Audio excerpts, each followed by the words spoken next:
नमस्कार दोस्तों, एक बार फिर आपका कलाम की इस ऑनलाइन डिजिटल प्लेटफॉर्म पर हार्दिक स्वागत और अभिनंदन।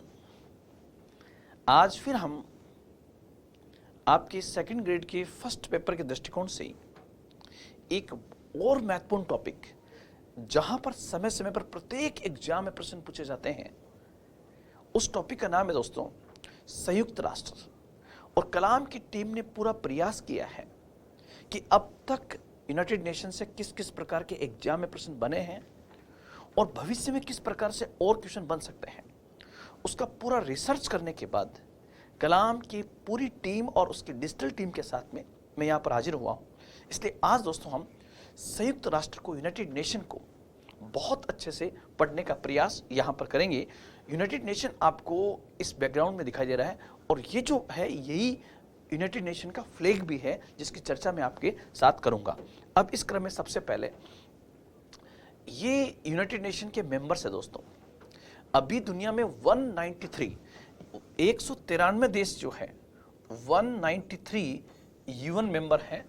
दुनिया में करीब लगभग 267 के आसपास देश हैं, लेकिन वास्तविकता में जो देश है, जो संप्रभु है, वो लगभग इसके सदस्य हैं वेटिकन सिटी और ताइवान को छोड़ करके। ये भी चर्चा मैं आपके सामने करूंगा। लेकिन सबसे पहले हम ये जानने का प्रयास करें दोस्तों कि यूनाइटेड नेशन जो है वो बेसिकली एग्जिस्टेंस में कैसे आता है।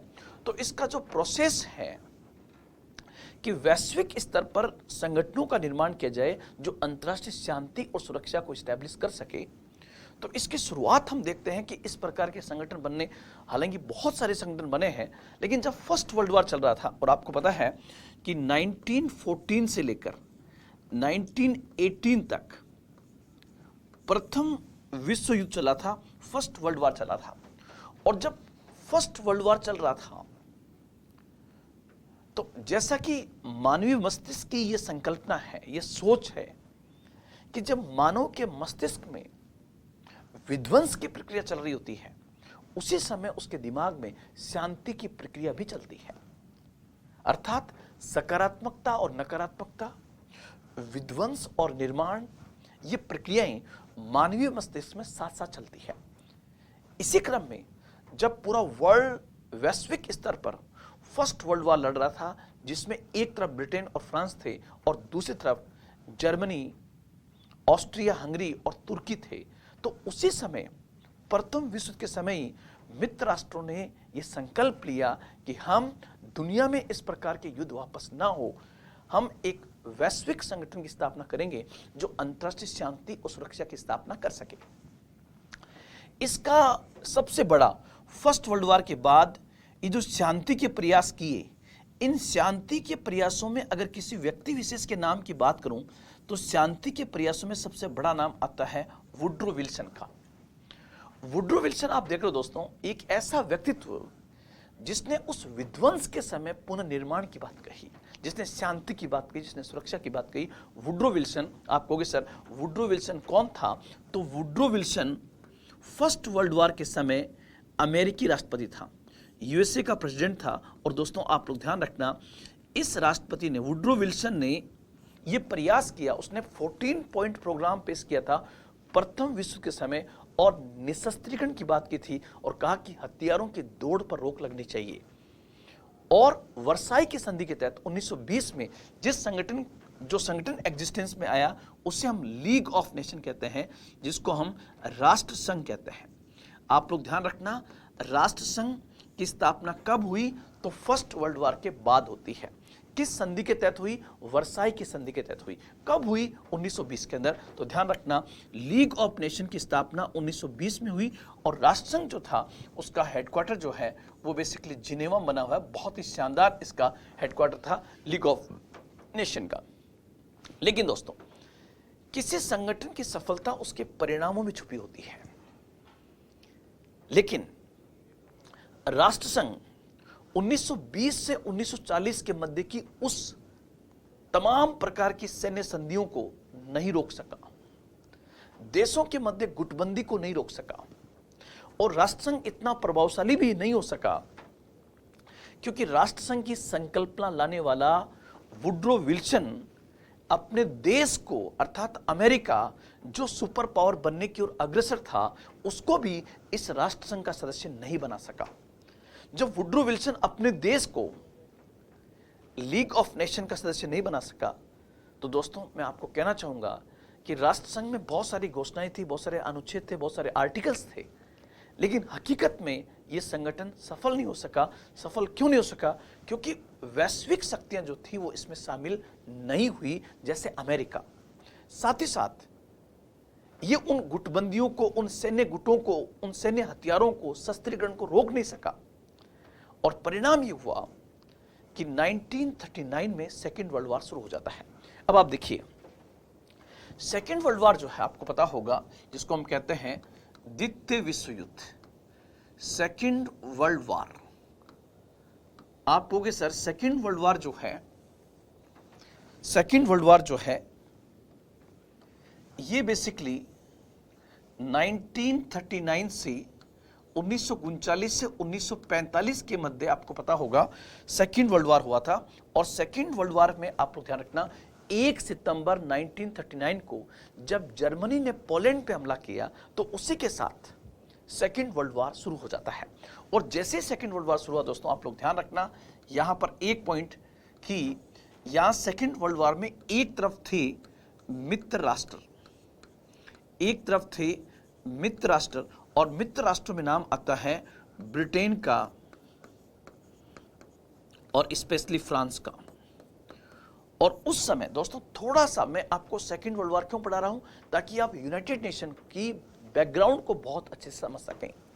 तो यहां पर मित्र राष्ट्र थे और इस साइड में मैं कहना चाहूंगा यहां पर जो देश थे उसमें नाम आएगा आपका धुरी राष्ट्र, और धुरी राष्ट्रों को कहते हैं एक्सिस कंट्रीज, धुरी राष्ट्र, एक्सिस कंट्रीज। और ये धुरी राष्ट्र जो थे, ये 3 राष्ट्र जो है यहां पर जो नाम आएंगे वो आएंगे जर्मनी, जापान और इटली। और यहां पर आप लोग ध्यान रखना जर्मनी में हिटलर था और हिटलर के शासन को नाजीवाद कहते हैं, जापान में सैन्यवाद था, मिलिट्री रूल था, और यहां पर इटली में मुसोलिनी का फासिस्टवाद था।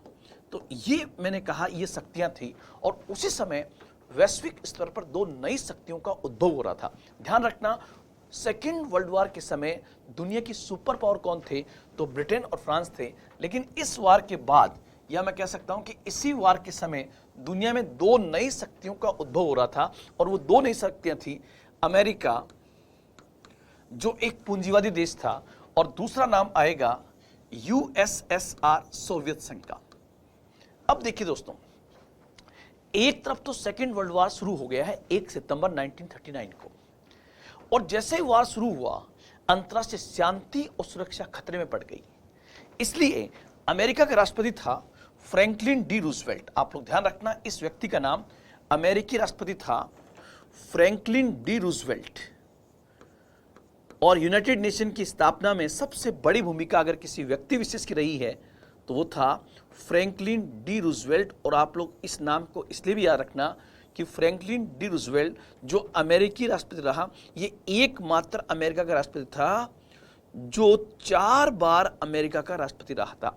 ये 4 बार बेसिकली अमेरिकी प्रेसिडेंट रहता है फ्रैंकलिन डी रूजवेल्ट। तो इस नाम को आपको याद रखना है। ये उस समय अमेरिका का राष्ट्रपति था, चौथे कार्यकाल में इसकी डेथ हो जाती है। और उस समय यूएसएसआर का राष्ट्रपति था स्टालिन। ये एक बहुत बड़ा साम्यवादी था और फ्रैंकलिन डी रूजवेल्ट एक बहुत बड़ा पूंजीवादी था। बात करें ब्रिटेन की, तो ब्रिटेन का प्रधानमंत्री जो है वो उस समय चर्चिल था, ब्रिटिश पीएम था चर्चिल, और फ्रांस का राष्ट्रपति था क्लीमेंसू। फ्रांस का राष्ट्रपति था क्लीमेंसू। यहां पर ये दोस्तों आप लोग ध्यान रखना, मैं आपको सेकेंड वर्ल्ड वॉर नहीं बता रहा हूं, मैं आपको बताना चाह रहा हूं संयुक्त राष्ट्र की स्थापना कैसे होती है। तो इस क्रम में आप याद रखोगे कि जब सेकेंड वर्ल्ड वॉर 1 सितंबर 1939 को शुरू हो गया तो उसी के साथ दोस्तों विश्व में शांति के प्रयास शुरू हो गए। और इस वैश्विक शांति के प्रयासों में अगर सबसे बड़ी भूमिका अगर व्यक्ति विशेष की बात करूं तो उसमें 4 नाम आपको स्पेशली याद रखने हैं जिन्होंने वैश्विक शांति में और संयुक्त राष्ट्र की स्थापना में बहुत बड़ी भूमिका अदा की। वो 4 नाम जो आपके आएंगे उनमें से आप देखोगे सबसे पहला नाम जो है number 1 Franklin D Roosevelt. United nation की स्थापना में जिन 4 लोगों की सबसे बड़ी भूमिका रही, उन 4 लोगों में पहला नाम आता है अमेरिकी राष्ट्रपति फ्रैंकलिन डी रूजवेल्ट का, दूसरा नाम आता है स्टालिन का जो उस समय यूएसएसआर का प्रेसिडेंट था, साम्यवादी था, और तीसरा नाम आता है ब्रिटिश पीएम चर्चिल का, और चौथा नाम आता है फ्रांस का राष्ट्रपति था क्लीमेंसु का। इन चारों ने वैश्विक स्तर पर शांति के प्रयास शुरू कर दिए। और जब वैश्विक स्तर पर शांति के प्रयास शुरू हुए तो दोस्तों आप लोग याद रखोगे, इस क्रम में मैं आपको बताना चाहूंगा कि यूनाइटेड नेशन की स्थापना हम पढ़ते हैं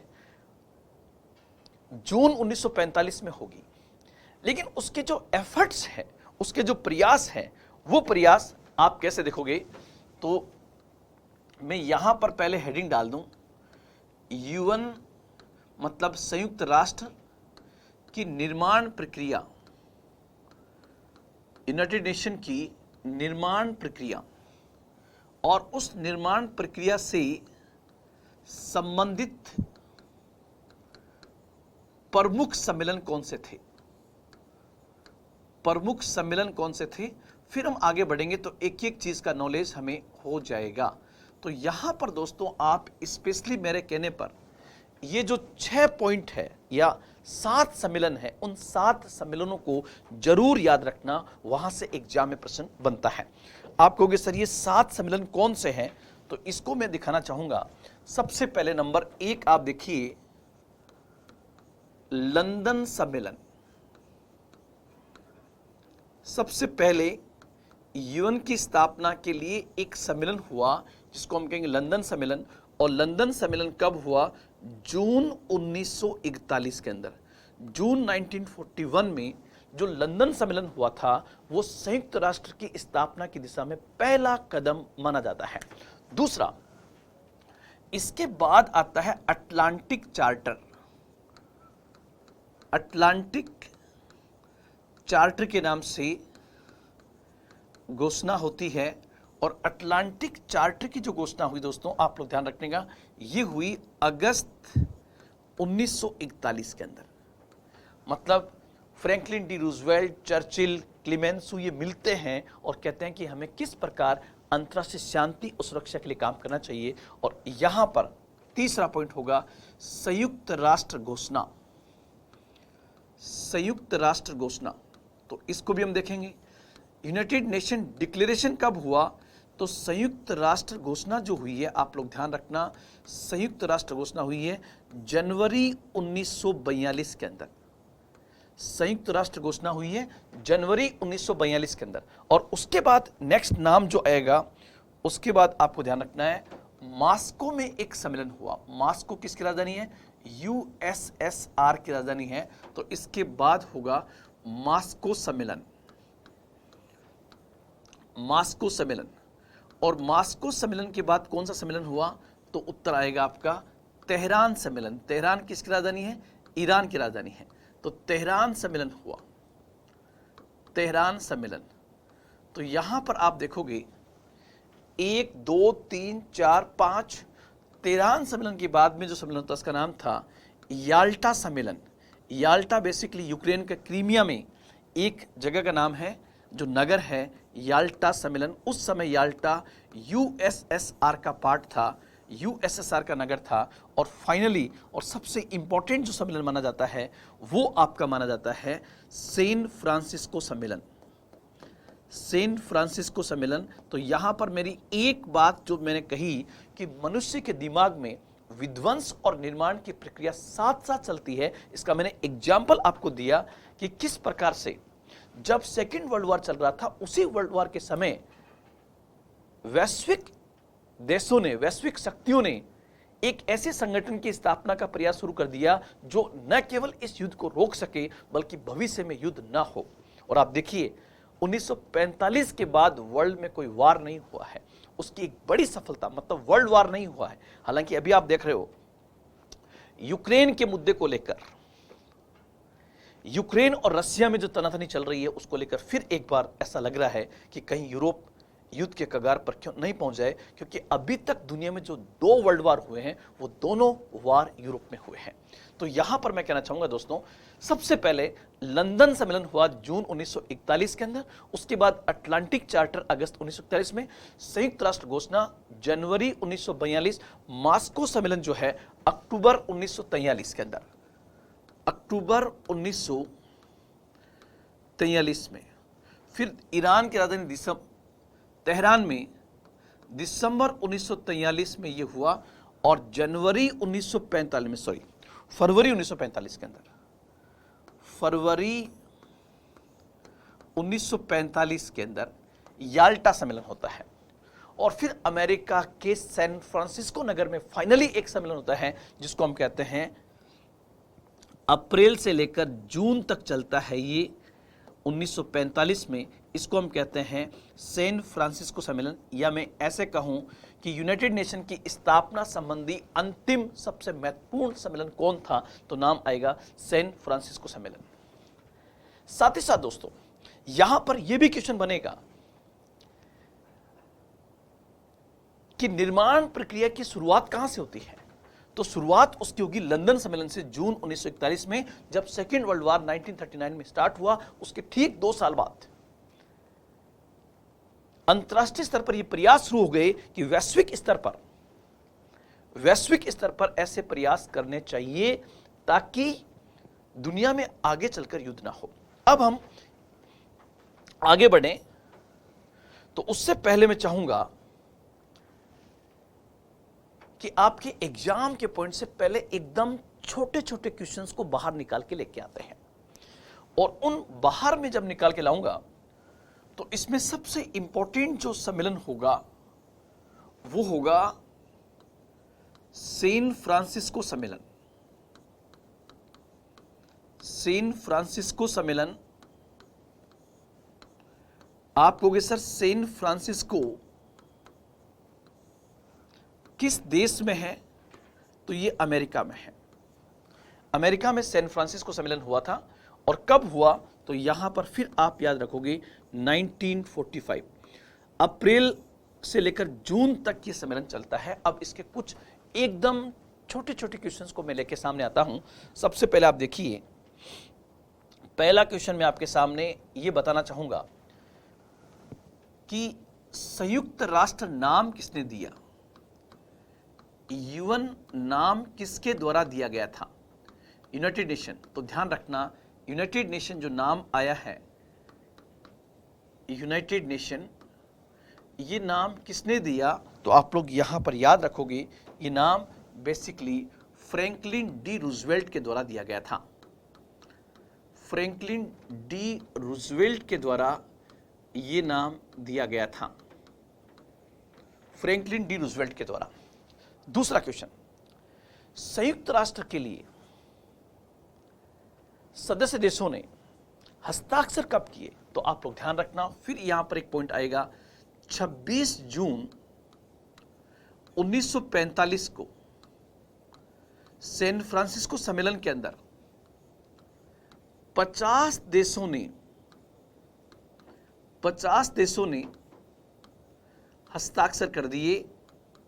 हालांकि जिस दिन हस्ताक्षर हुए उस दिन पोलैंड हाजिर नहीं था, लेकिन पोलैंड बाद में साइन कर देता है, इसलिए मूल प्राथमिक सदस्य जो है, ओरिजिनल प्राइमरी मेंबर जो हैं, उनकी सदस्य संख्या कितनी थी, तो यहां पर ये संख्या आप लोग ध्यान रखना, ये टोटल मेंबर थे 51।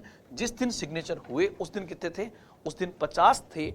पोलैंड का प्रतिनिधि उस दिन हाजिर नहीं था, लेकिन बाद में पोलैंड ने साइन कर दिए। ये क्वेश्चन और बहुत अच्छा बनता है, और वो बनता है कि क्या भारत शामिल था, तो आप लोग ध्यान रखना, भारत इसके मूल सदस्यों में शामिल था, मूल सदस्यों में या प्राथमिक सदस्यों में शामिल था, भारत इनमें शामिल था। जो फर्स्ट 51 है, उन फर्स्ट 51 में इंडिया था, हालांकि भारत उस समय आजाद नहीं हुआ था। लेकिन भारत की सोच देखिए, हम खुद गुलाम थे, हम साम्राज्यवाद के शिकार थे, हम नस्लवाद के शिकार थे, हम उपनिवेशवाद के शिकार थे। इसके बावजूद भी भारत ने आशा की किरण को जगाए रखा कि हम इस यूनाइटेड नेशन का सपोर्ट करते हैं ताकि विश्व में शांति और सुरक्षा को बना रहे। और आपको पता होगा, इसी चीज को स्वीकार करते हुए हमारे संविधान के पार्ट 4 में आर्टिकल 51 में स्पष्ट रूप से लिखा हुआ है कि भारत अंतर्राष्ट्रीय शांति एवं सुरक्षा को बढ़ावा देगा। ये क्वेश्चन अभी तक पूछा नहीं गया है, लेकिन आपसे पूछ ले कि भारत इसके मूल सदस्यों में शामिल था, तो यहां पर भारत के कौन से वो प्रतिनिधि थे जिन्होंने, भारतीय प्रतिनिधि कौन थे जिन्होंने इस पर सिग्नेचर किए, हस्ताक्षर किए? तो यहां पर आप लोग नाम याद रखना, ए रामास्वामी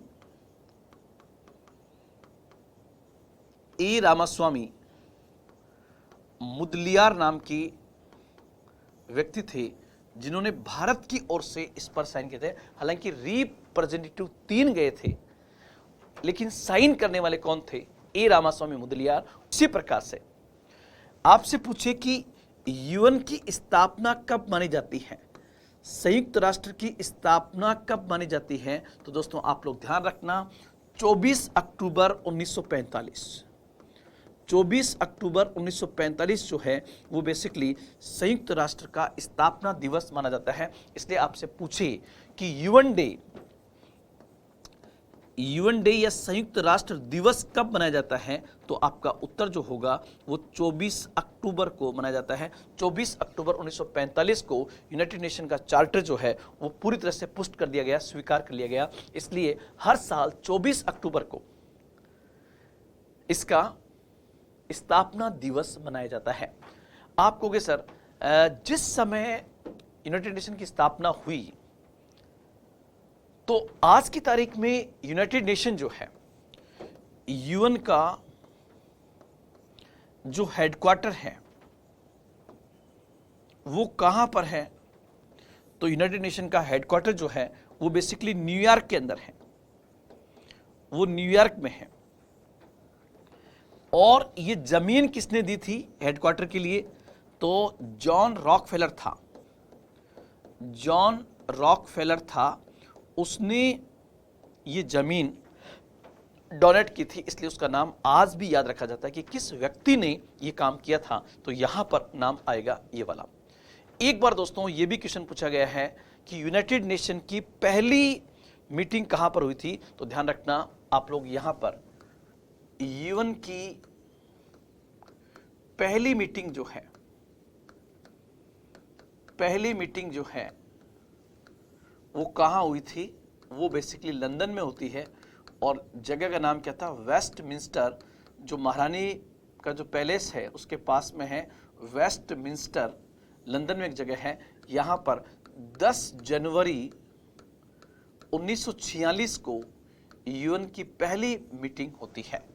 यूएन का हेडक्वार्टर कहां पर दोस्तों? यूएन का हेडक्वार्टर न्यूयॉर्क में है। और ये जमीन जो वहां पर है वो किसने दी थी? वो दी थी जॉन रॉकफेलर के द्वारा इस जमीन को दिया गया था। आगे बढ़ते हैं सर, जिस समय यूनाइटेड नेशन की स्थापना हुई उस समय टोटल इसके प्राथमिक सदस्य या ओरिजिनल मेंबर कितने थे? तो प्राथमिक सदस्य इसके 51 थे। ये पॉइंट भी आप लोग याद रखना। और एक क्वेश्चन आपका ऐसे बन सकता है कि अगर मैं यूनाइटेड नेशन की बात करूं यूएन की, तो वर्तमान इसके सदस्य कितने हैं? वर्तमान सदस्य संख्या संयुक्त राष्ट्र की कितनी है? तो आप लोग ध्यान रखना, संयुक्त राष्ट्र में वर्तमान में जो मेंबर है उनकी संख्या 193 है। 193 है। कई बार जो लेटेस्ट 3 नाम है वो एग्जाम में पूछ लिए जाते हैं। वो लेटेस्ट 3 नाम कौन से हैं? 191वां देश कौन सा है, प्लस 192वां देश कौन सा है, और प्लस 193वां देश कौन सा है। कई बार ऐसा क्वेश्चन पूछ लिया जाता है। तो लास्ट जो 3 कंट्रीज है वो कौन कौन से हैं? तो ध्यान रखना, 191वां देश बना पूर्वी तिमोर, ईस्ट तिमोर। सर ये कहां पड़ता है? पूर्वी तिमोर आपको पता है 2002 में इंडोनेशिया से आजाद हुआ था, इसलिए 21वीं शताब्दी का पहला स्वतंत्र देश कौन सा माना जाता है? तो उत्तर होगा ईस्ट तिमोर, पूर्वी तिमोर। इसी प्रकार 192वां देश माना जाता है बाल्कन देश। बाल्कन देश मतलब बाल्कन क्षेत्र का नाम है और देश का नाम है मॉन्टेनेग्रो। मॉन्टेनेग्रो जिसका जो है वो 192वां सदस्य माना जाता है। और 193 देश कौन सा है? तो आप लोग ध्यान रखना, यहां पर पूर्वी तिमोर किस कॉन्टिनेंट में आएगा? पूर्वी तिमोर एशिया में है। मॉन्टेनेग्रो कहां पर है? मॉन्टेनेग्रो यूरोप के अंदर है। और 193वां देश बना है दक्षिण अफ्रीका, साउथ अफ्रीका। और दक्षिण अफ्रीका इसका मेंबर कब बना दोस्तों? तो आप लोग ध्यान रखना, दक्षिण अफ्रीका बना है 2011 में। और ये किस दक्षिण अफ्रीका नहीं, दक्षिण अफ्रीका नहीं,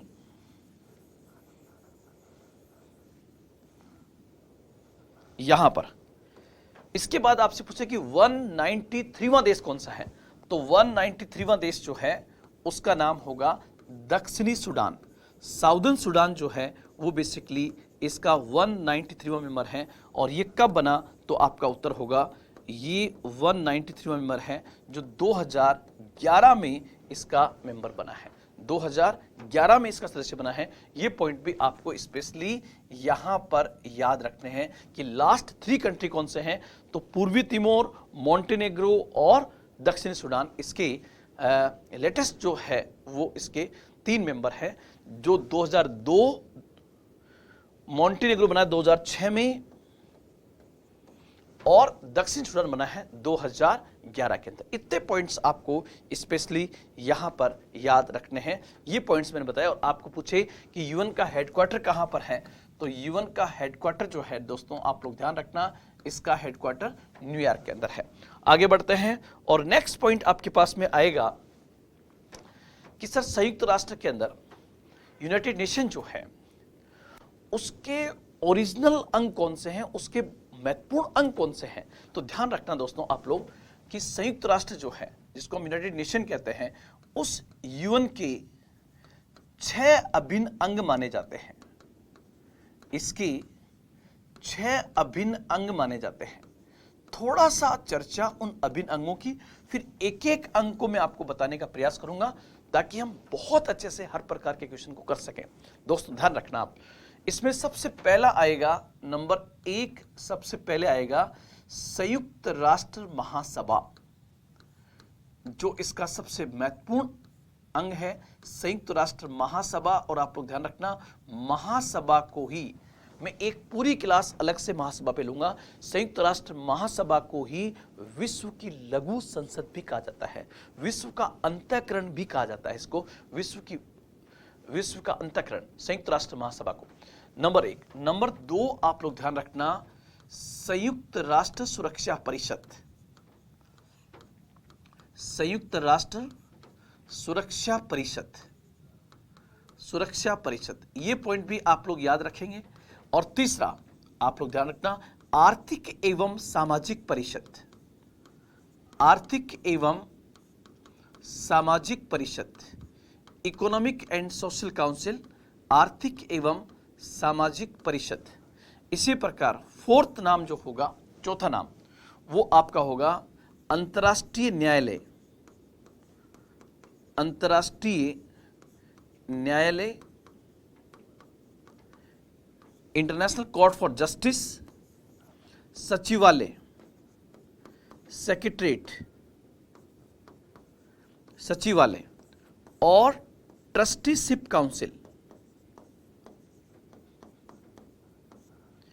जिसको न्यासिता परिषद भी कहते हैं, ट्रस्टीशिप काउंसिल कहा जाता है। तो सबसे पहले आप लोग ध्यान रखना, ये यूनाइटेड नेशन के 6 इंपॉर्टेंट अंग हैं। संयुक्त राष्ट्र के 6 महत्वपूर्ण अंग जो बात करेंगे, तो उन 6 महत्वपूर्ण अंगों में जो सबसे पहला नाम आएगा वो आपका आएगा संयुक्त राष्ट्र महासभा का। तो ये पॉइंट आपको स्पेशली यहां पर याद रखने हैं, ये 6 अंग। अब इसके बाद नेक्स्ट, सबसे पहले थोड़ा सा इन नामों को हम और खोल के देख लें।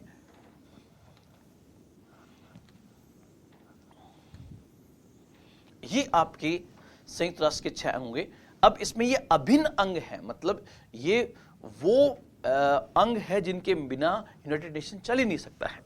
इसमें से 5 पूरी तरह से सक्रिय है। ये 5 जो है ये बेसिकली सक्रिय है, लेकिन एक अंग जो वर्तमान में सक्रिय नहीं है तो उसका नाम होगा न्यासिता परिषद या ट्रस्टीशिप काउंसिल हम कहेंगे। सर संयुक्त राष्ट्र महासभा का शॉर्ट नेम क्या है? तो इसका शॉर्ट फॉर्म में इसका नाम होगा United nation general assembly, UNGA। इसका नाम कहते हैं UNSC, United nation security council. इसको हम कहते हैं इकोसॉक, इकोनॉमिक एंड सोशल काउंसिल, इकोसॉक। इसको कहते हैं international court for justice, ICJ। इसको हम कहते हैं यूनाइटेड नेशन सेक्रेटरीट, और इसको हम कहते हैं ट्रस्टीशिप काउंसिल, TC। तो ये 6 अभिन्न अंग हैं जो आपको याद रखने हैं। और साथ ही साथ हम ये भी देखेंगे कि संयुक्त राष्ट्र के अधिकांश मुख्यालय जो हैं वो बेसिकली न्यूयॉर्क में है, अमेरिका में है, लेकिन जो अंतर्राष्ट्रीय कोर्ट जो है, इंटरनेशनल कोर्ट फॉर जस्टिस जो है, ये बेसिकली ये बाकी सब, तो इसमें से ये जो है ये द हेग में है। द हेग कहाँ पर है? तो ये बेसिकली नीदरलैंड में है। और बाकी 5 जो आप देख रहे हो उसके हेडक्वार्टर्स जो है वो बेसिकली न्यूयॉर्क के अंदर है। ये पॉइंट आपको याद रखना है। थोड़ा सा आगे बढ़ते हैं दोस्तों।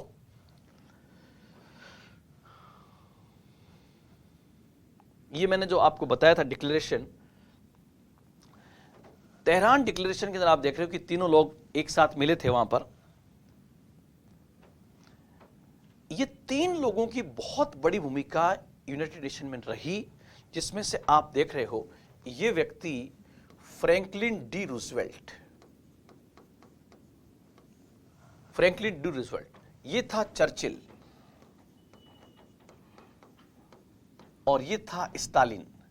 इन 3 लोगों ने मिलकर के, और बाद में क्लीमेंस और मिलता है, इन्होंने बहुत बड़ी भूमिका अदा की थी याल्टा डिक्लेरेशन के माध्यम से संयुक्त राष्ट्र की स्थापना के अंदर। और फिर ट्रीटी ऑफ सैन फ्रांसिस्को, किस प्रकार से सैन फ्रांसिस्को ट्रीटी हुई और ये सिग्नेचर हुए। और आप देखिए भारत की तरफ से साइन करने वाले थे रामास्वामी मुदलियार। ये नाम आप याद रखना क्योंकि ये एग्जाम में कई बार पूछ लिया जाता है, तो इस पॉइंट को भी आप ध्यान में रखेंगे। उसके बाद नेक्स्ट पॉइंट हम आगे बढ़ें।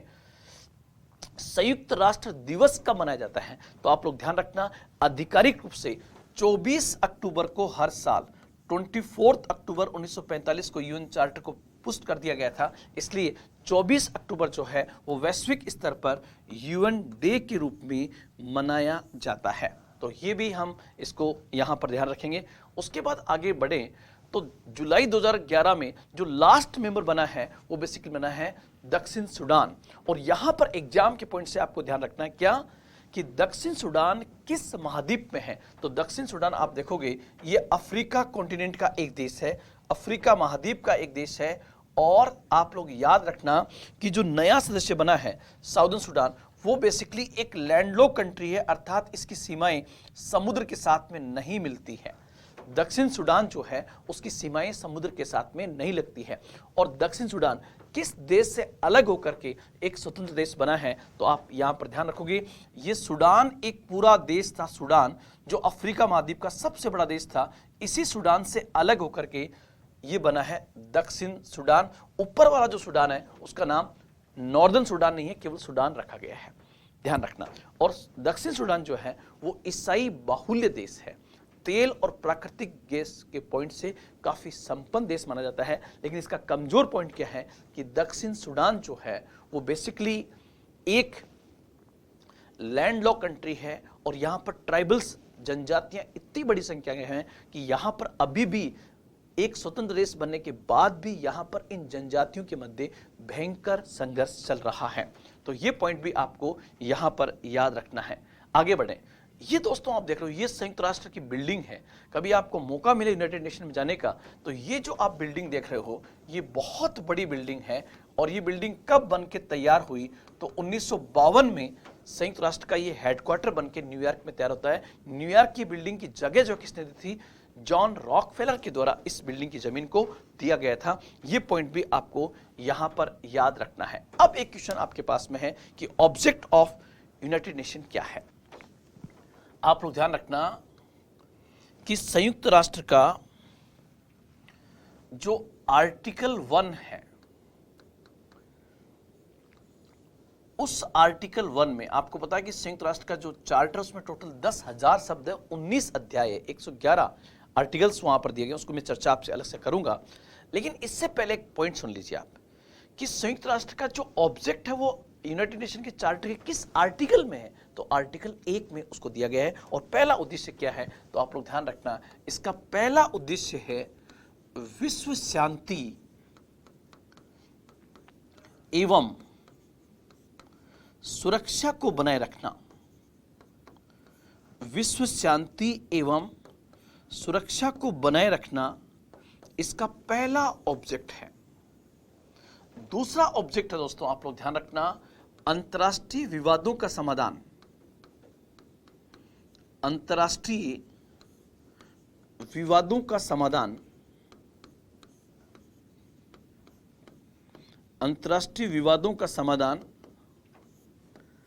शांतिपूर्ण तरीके से,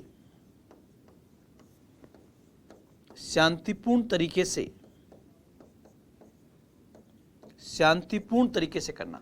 तो आपने दो सबसे पहले इसके ऑब्जेक्ट देखे कि नंबर 1 पहला जो है वो पहला उद्देश्य अंतर्राष्ट्रीय शांति एवं सुरक्षा को बनाए रखना। दूसरा ऑब्जेक्ट जो है अंतर्राष्ट्रीय विवादों का समाधान शांतिपूर्ण तरीके से करना। तीसरा उद्देश्य है मैत्रीपूर्ण संबंधों का विकास करना। मैत्रीपूर्ण संबंधों के विकास को बढ़ावा देना, विकास को बढ़ावा देगा। कई में ये दूसरा तीसरा जो मैंने लिखा है ये दूसरे में शामिल कर दिया गया है, तो ये भी आप इसको देख सकते हो, लेकिन याद रखना मैत्रीपूर्ण संबंधों के विकास को बढ़ावा देना भी यहां पर इसके इंपॉर्टेंट ऑब्जेक्ट में एक ऑब्जेक्ट ये भी आएगा। तो ये 3 ऑब्जेक्ट आपकी स्क्रीन पर दिखाई दे रहे होंगे। और साथ ही साथ सामाजिक, आर्थिक और सांस्कृतिक, सामाजिक, आर्थिक,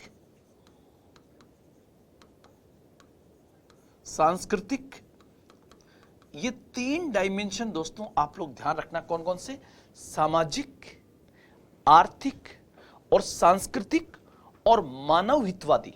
ध्यान रखना यहां पर और एक पॉइंट जुड़ा हुआ है, मानव हितवादी, मतलब मानव के हित से जुड़े हुए, मानव हितवादी अंतर्राष्ट्रीय